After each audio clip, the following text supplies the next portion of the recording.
pleasure. Thank you. Thank you again for the invitation to be here. It's been a wonderful 2 days. I was explaining yesterday, I was a little bit at a feeling not so well. Today, much better. And good coffee, so that helps. It's very nice to be here and have an opportunity to share with you a little bit of the work we've been doing. But maybe by way of introduction, I should just give you some context. So as Albert said, our institution started in 1880s, Penn State University. It was a land-grant institution, which means that we had to make public education available to our residents of Pennsylvania. Then in 1892, we started with University of Chicago in Wisconsin University, the first distance education programs. We like to say they were first. They like to say they were first. But about that same time. I think University of Chicago was probably first. And we started using correspondence study, print-based study. And we did that from 1892 up to 2004. Was primarily print-based. In 2004, we started to change. I'll tell you why. In 1996, our president, his name is Graham Spanier, began to ask the question about how will Penn State respond to online education? What will we do? And so it was decided to create a delivery system called the World Campus. Now, Graham Spanier labeled the World Campus. We didn't think we were quite, the world. We weren't quite the world. But we couldn't disabuse him once he labeled it. That was going to be his label. So we're called the World Campus. So all online programs that get delivered from Penn State to students outside of Pennsylvania must go through the World Campus. So we're a portal. We're a delivery portal. So we work with our academic partners. We're not an academic unit. We're a delivery system, but we work very closely with our academic partners to gain programs, to build courses, to work with faculty. And we started in 1998. We had 48 enrollments. I'm told about 20 students. And this year, we'll have something on the order of about 50,000 enrollments, and head count, student count, about 10, 11,000 students. So we're a little bit smaller in the World Campus than your organization. About 3 years ago, I was approached by a colleague I knew who happened to be from the College of Agriculture. And her name is Barbara Wade. And she's up here, she's one of my colleagues, and she said, we're doing a study, we're doing a repeat study. It was done in 1996, 95 and 96, asking students of what contributes to their perception of quality in instruction. Not online, because 1996, nobody was doing it online, but in face-to-face. And we're going to repeat this study. And she said, would you want to be involved? You know me. Yes, sure. But my reason I wanted to be involved was primarily because I'm interested in using the study for online students. So what we did over the last, so this is the research team, and the broad project was called Quality of Instruction, and then I inserted online. So we repeated the methodology and the project they did originally in 1996, 95 and 96. We repeated that again, face-to-face, quality for students and quality for faculty members. And then just in March, we did the project for the first time with students online and faculty online, because that was my interest area. So that's what I'm going to share with you today, is the results of that project, because I think that's, for me at least, that's the most interesting. Now, I have to qualify this just a little bit. You're the very first people to see the results of this study, so they're not perfect. And I would appreciate you helping me maybe interpret and understand some of the results. So I'm resharing the results with you today, but I don't necessarily have interpretations of why we have these differences. So I'm asking for your help today in maybe helping us explore, well, why would students say this and faculty say that? Okay? That sound good? Okay, so I'm going to, and I'm watching our time, so I'm going to move through this. So we were asking three questions, I guess. We asked students to identify what their perceptions of the criteria, what indicated a quality learning experience. Then we asked those students, once they identified those criteria, can you identify a course that you took last semester and did those criteria show up in your course? Then we asked faculty members, what are your criteria, characteristics for quality online teaching? So 3 questions. Today, I'm just going to report on one question, but from 2 perspectives. I'm going to share with you what the students said were quality indicators and what faculty said. Now, faculty means teaching faculty, teaching instructors. Okay? Does that sound? So we didn't analyze the data that did those characteristics show up in your course, so we won't deal with that. Okay? So very quickly, it was 1995 to 1997, and we're repeating this research. So this is the online survey. Just to give you some numbers, we had a potential draw of almost 3,000 students, 644 completed, so a good completion rate for the survey, 23%. Of the instructors, I have it here, the instructors, 125 instructors for 33 response rate. So that's pretty good. Good numbers back from both students and faculty members. We asked the questions based on a 5-point scale. The characteristic was not so important to the characteristic was very important. Okay, and we asked the students then to identify. So that's the data I'm going to share back with you on this. And what we were looking for is what were the differences in perception of what a student said was a quality characteristic and what the instructor said was a quality characteristic. And we got some interesting results I'll share with you. So these are the 2 elements of quality. Now, as you may agree, identifying and defining what do you mean by quality? It's hard. And it's very personalized. What I think might be quality might be different than how you define quality. In general, I use the concept that quality means,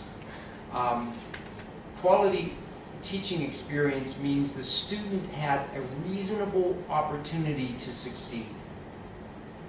It doesn't mean perfect. It just means that the elements were there, that you're not going to hold me back from my success. You're going to provide me an environment. Well, it doesn't mean that the student actually succeeded, because we know we give students good environments and sometimes they don't succeed. But it means, so quality means that the pieces and components were arranged properly. The student had the opportunity to succeed. Okay. So we conducted the survey. And then when we got the data back, the very first thing we did was a multivariate analysis to see how the elements grouped together, how the responses grouped together. And then we put a label on those. So these were the 9 characteristics. 10 characteristics where the items clumped together. Okay? And so they were under questions that had to do with how important is it for the information to be clear and understandable?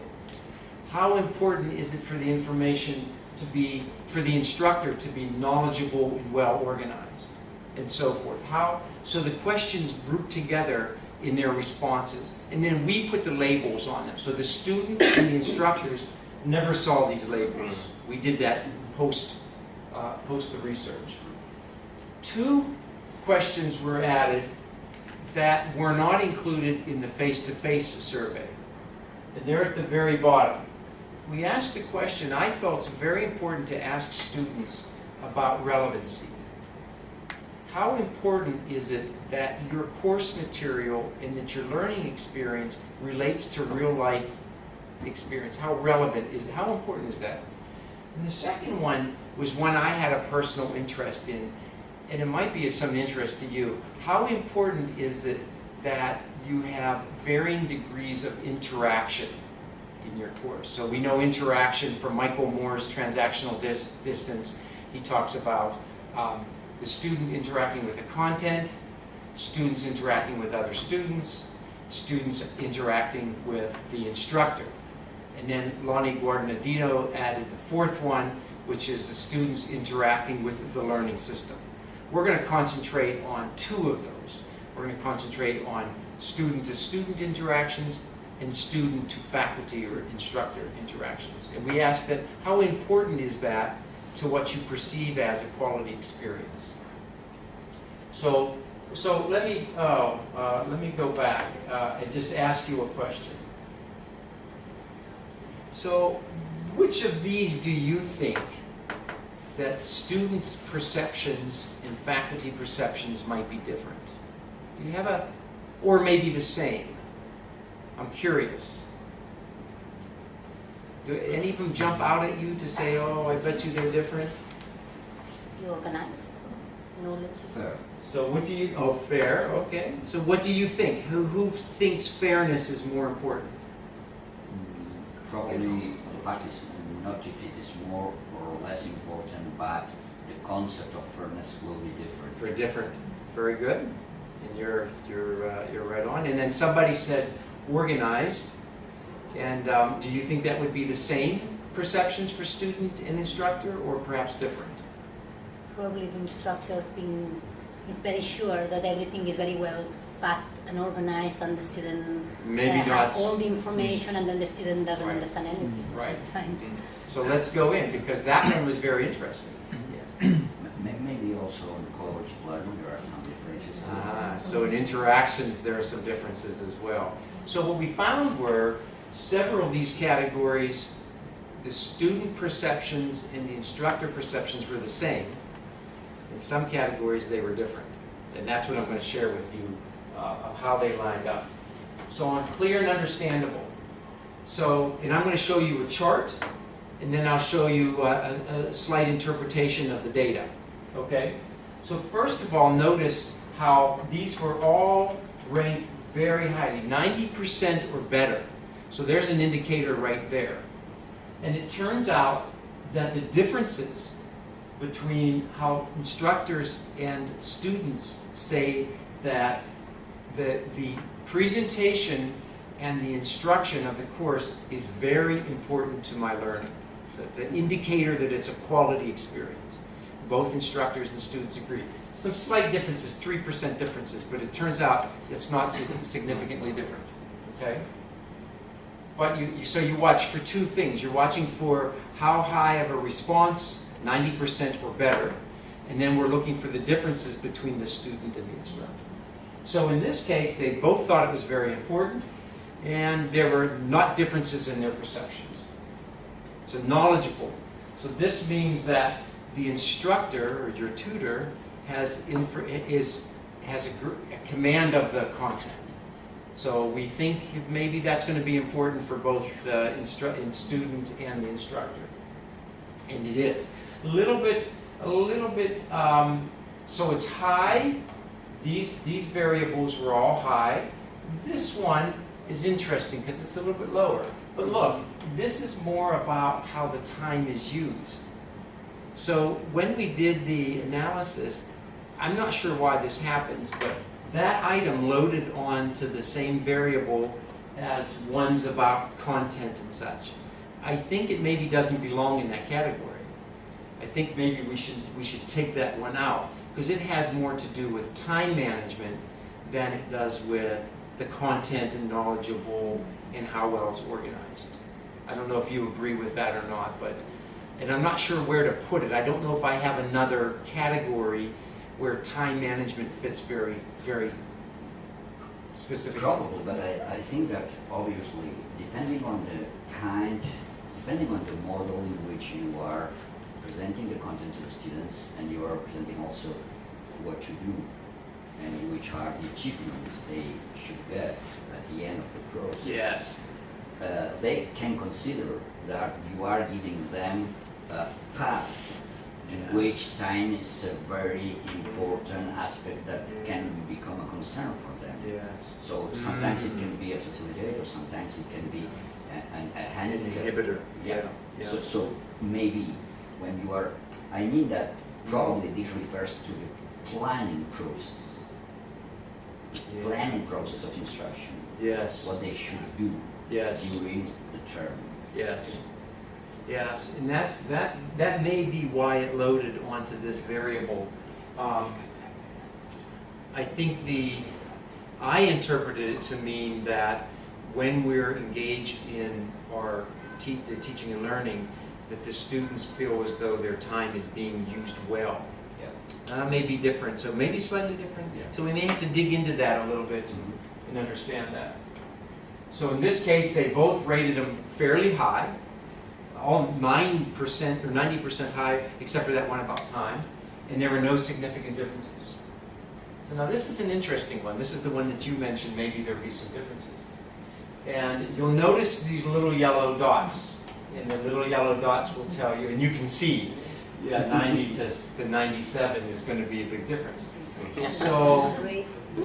but look, again, they're all 90% or higher. So the concept of fairness, and the one that separates out a little bit is interesting to me. So the students and the instructors both felt it very important that there was a sense of fairness, how I get graded and the work I do gets acknowledged and so forth. Both very high. No significant differences, and they're all 90% or better. But the one where it's impartial was kind of, and that's a big difference. It's a big difference. So my thought was, maybe the students, and look, the students said, it's not as important to me that you be, in other words, I don't care about Albert. I don't care if he gets an A. I'm worried about me. And I wonder if that's what the student was thinking when they responded this way. They're saying, nah, it's important, but it's not a quality indicator when I sit down and compare mine with Marcello. And I say, hey, what grade did you get? Maybe that's not so important. Instructors have a perception that it's very important, that they need to be fair in their grading schemes. So that's kind of interesting. So only one was significantly different. And we talked through that a little bit. So how about enthusiastic? How important is it that when you have a learning experience, you feel your tutor's very enthusiastic and your instructor's very engaged? Is it important to students or instructors? This is kind of interesting. Yes. So again, the range? Hello. The range is much more spread. So 70% up to 90%.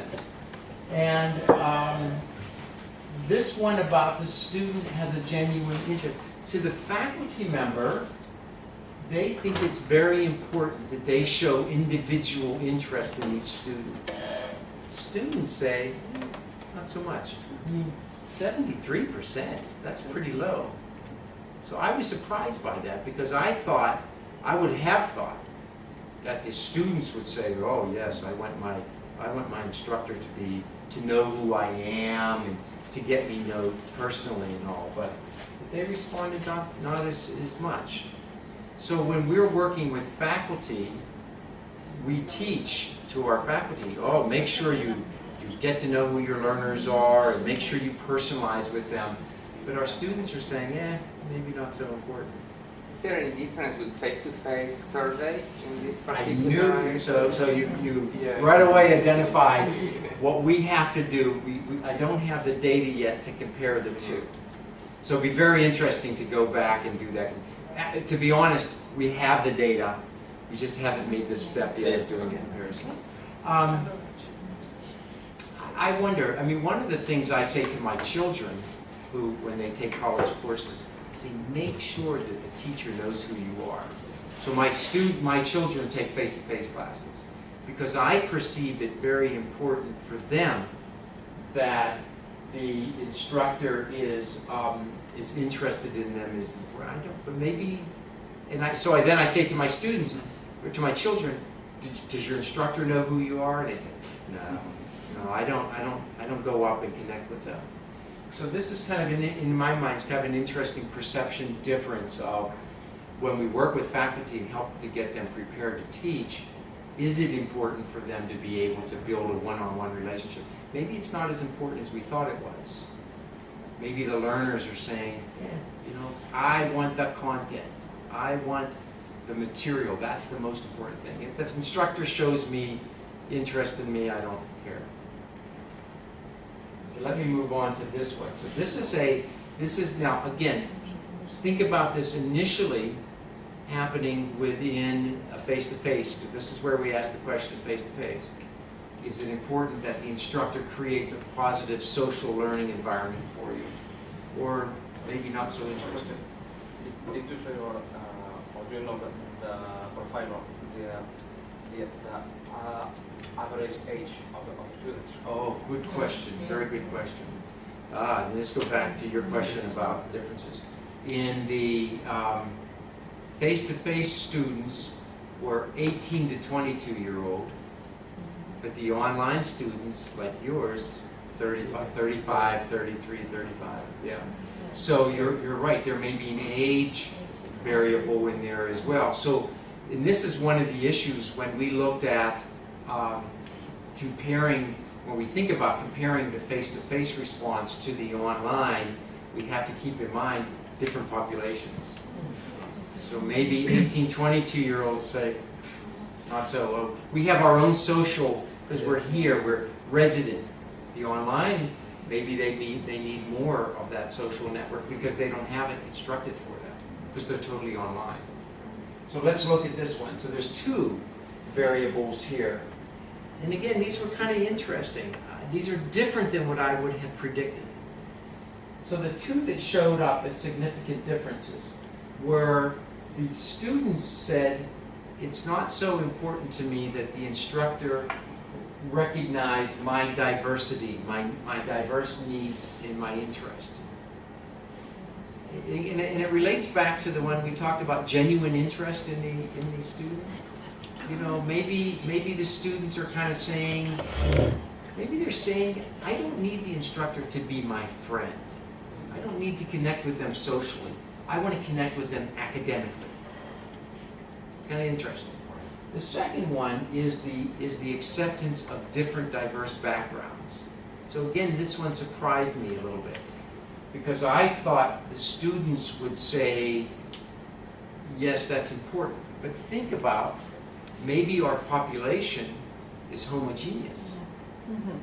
So if we don't have a wide diversity represented in the population, of course, students are going to say, I don't care about diverse populations. We all look alike, we all talk alike.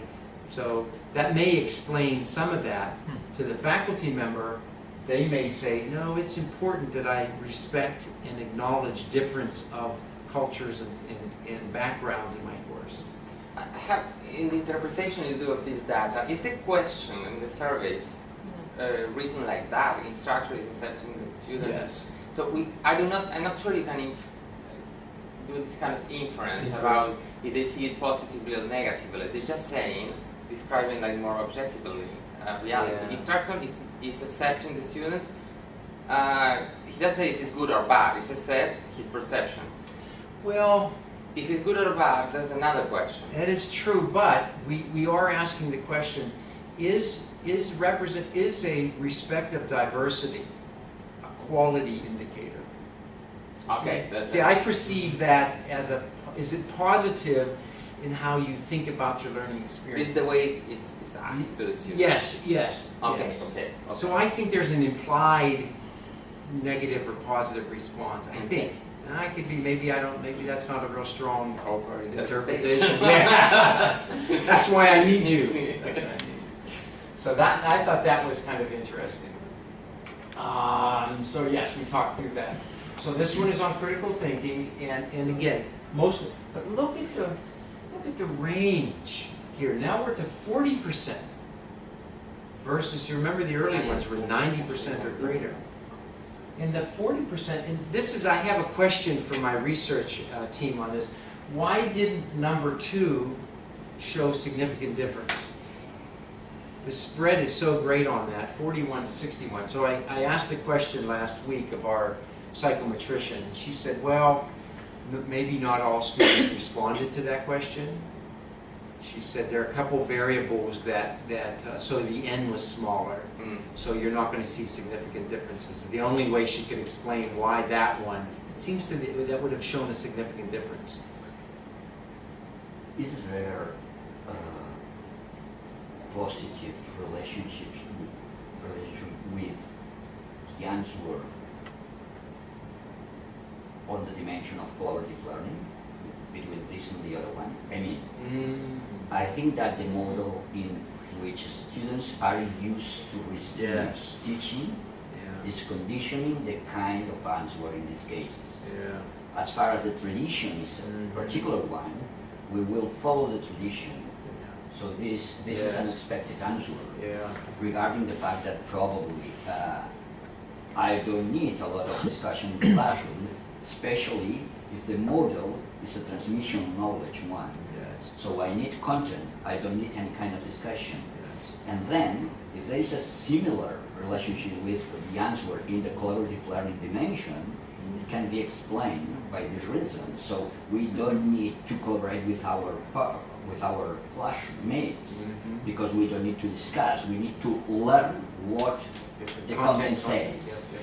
So I think that there is something implicit in, a belief is implicit in the kind of answer that some people are giving. So you're saying the context, and we gathered that data. So that might be a really interesting point to dig into. What was the nature of the course? So for example, in our undergraduate courses, Biology 101, basic biology. This is a cell, this is a molecule, okay? Do you really need to have a lot of discussion? We don't have to sit around and talk about, is this a cell? Yeah, it's a cell. It has a mitochondria. It has, so, but as you move into graduate level, where the expectation is more discourse and more dialogue, then maybe you see some of these differences, and that could explain some of that variation as well, why it's rated so low.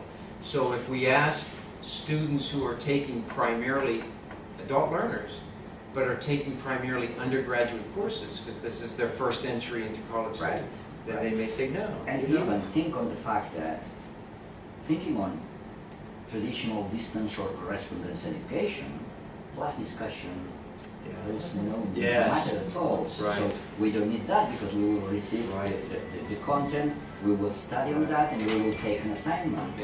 So we don't need, because at that moment we couldn't interact with the others. So I think that there are some traditional mental models that are conditioning what we are answering when we are asked for. Do you know, it's interesting though, because in my philosophical perspective, talking to faculty, I tend to be very much about discussion and make sure you are active and make sure, and I forget to think sometimes, maybe that's not always a good model. Maybe if you're teaching an undergraduate level course that doesn't need a lot of discussion. And so we have these debates in the academy about how much interaction do you need, how much collaboration, and we have, this is funny, so don't take offense, but our senior institution leaders say, oh, collaborative learning, active learning, and you have to have people interaction. And those of us who are at the design level sometimes say, no, not all the time. So it creates a conflict sometimes in how we perceive what's necessary in the course. But I don't exactly agree on that because, for instance, there is a big contradiction on this data in the fact that the same students that say that class discussion is not an integral part of the course consider that the instructors should encourage students to challenge conventional wisdom. How can do that? If not, it's about argumentation, about discussion, and so on. So there is such a kind of contradiction that I used to say that probably it's because sometimes students don't understand which is the kind of educational model behind the way they are trying to learn. So even if they are some kind of professionals of learning, I wonder though if it means that in our instructional design, should we be more explicit in defining the type of model that you're working in so that they understand. Right. So you say, this is about discourse, this is about challenging ideas, or no class interaction. I have a colleague who teaches math, and she says, I don't want students having a lot, and it's a real basic math level course, Algebra 1. So she says, I don't really want students, because then the students could misinform or misguide each other, and we don't need to be having discussion boards around the court, you know. It's interesting, and I can't argue. I think it's a good argument. We have to be careful with how we use these. But I think your observation of this discrepancy is an interesting one, and it may help to define or describe why we're seeing those variations in how there. they are influencing one another. Yes, right. Interesting. So, so this is use of technology. Now, what do you think on use of technology? Online learning, we're going to think they're all high, right? They're all high, and then they're in agreement, and that's what we saw. There's, although here again, this is interesting. Here again, fairly low, 70. I mean, it's not in the 90s about instructor communicating individually with the students. So maybe it goes to your comment about if the course is really primarily about the content, give me the content. Give me the content, give me the learning activity, and evaluate how I do on the learning activity. That's it. That's a quality experience. I don't need to have lots of interaction with the faculty. But that's not what we teach. When we teach faculty about how to be effective online instructors, we tell them, communicate with your students and get to know, you know. So there's some nuances there. I think we could do a better job of understanding how we prepare our faculty. And I think it goes back to this idea that you have to first understand the nature of your course, whether it's basic facts and concepts, or whether it's moving to higher learning, problem solving, critical thinking, and so forth. And there's a scale there about how much interaction you need to have. Sorry, excuse me. We are working on a pilot on e-feedback. And the results we got on the instructor communicates individually with students. In our case, the students value it. They do value. Yes, because we did we have here the continuous evaluation Right. assessment, Right. and then we asked the instructor to give individually to each student an answer and comment on how the activity, where did he fail or she, and the students valued, especially particularly if we write the message, dear Paul, dear Margaret, Right. not anonymous. not anonymous, to Personalize make, it. most of you failed here, or you have to pay more attention, you have to.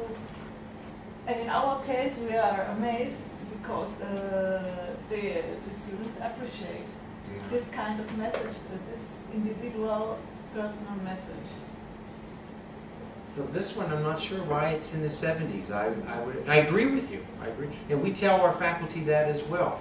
Providing that personal message creates a bond between the student and their institution, and the faculty are the conduit for that bond. The students here say, yeah, it's kind of important, but not overly.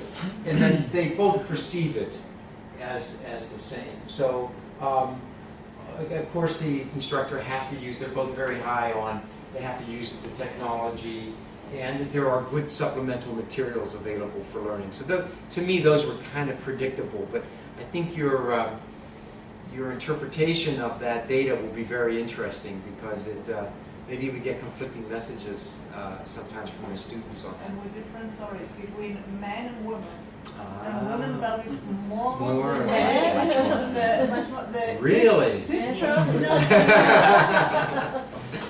Maybe the So, content of the message yeah. was the same, Yeah. but Females yeah. maybe appreciated the social nature of Yeah. that more, creating that bond, yeah. I won't go too far into that one, yeah. So this one is on collaborative learning, and I know some of you have been working on in this area, so I thought this was kind of interesting. 3 areas in difference of perceptions between the instructor and the students. So the instructors feel it's more important to do, and maybe this is predictable. In our environment, students tell us all the time they hate group projects, they hate collaborative projects.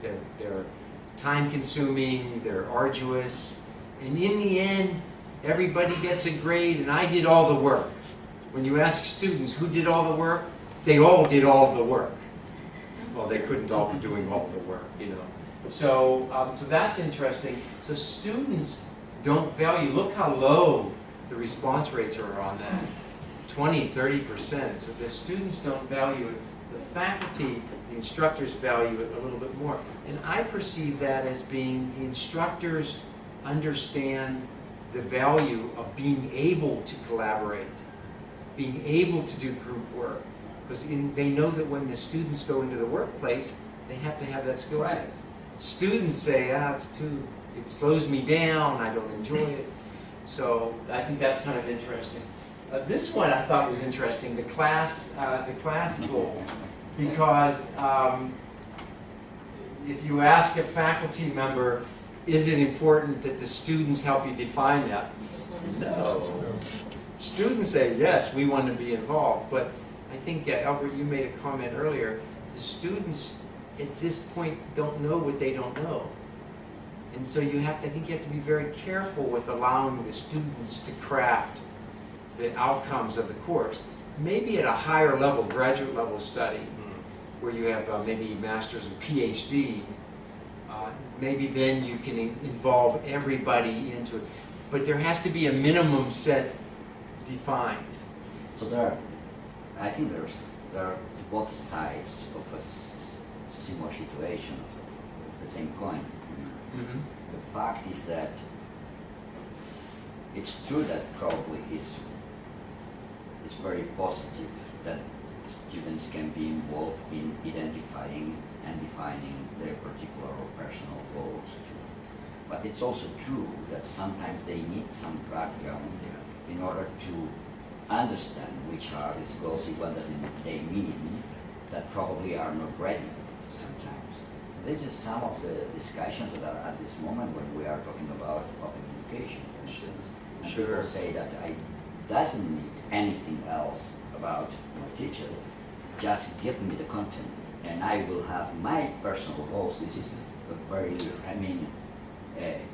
company-driven discourse, so we don't need universities, we don't need any kind of educational settings, but the company, the market will manage that, because people know very well what they need to learn, but that's not exactly true, especially when they start and they are going to get into the course content or something else. They don't know which are the final aims. They don't know if they have got the aim or not, if they have achieved the result that it was expected, because they don't know what it was expected. Exactly. So it's a crucial discussion about that.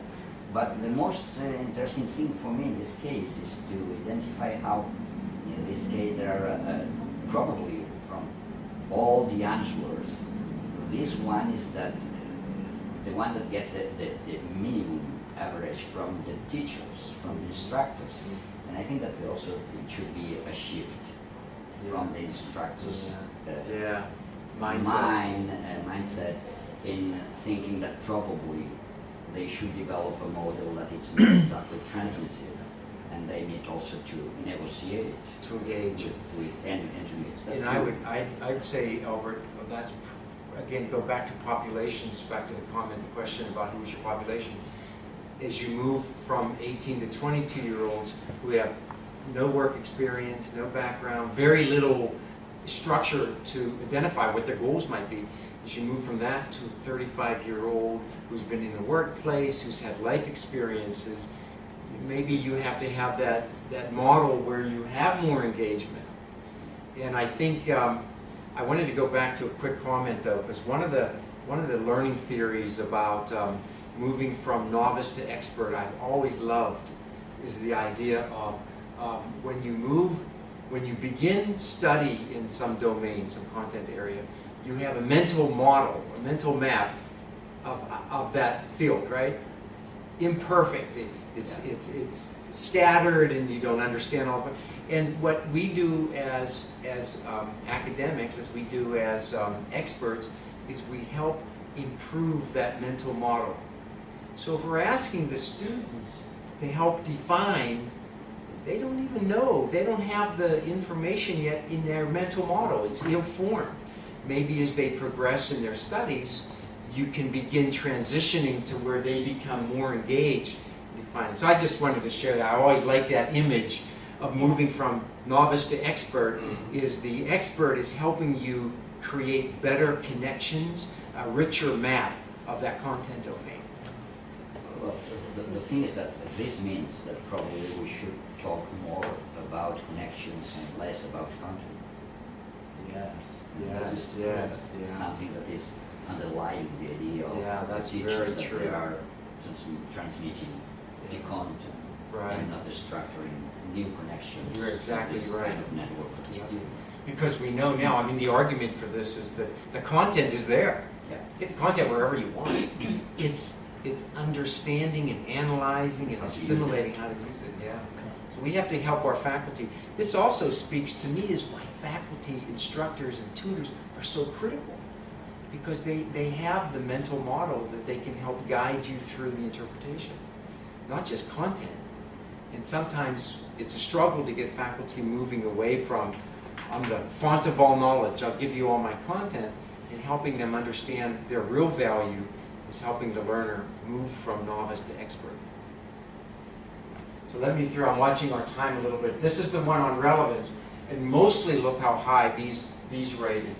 I was surprised by the very last one there, because I thought, again, I thought that the instructors would understand, but it goes back to this very same point.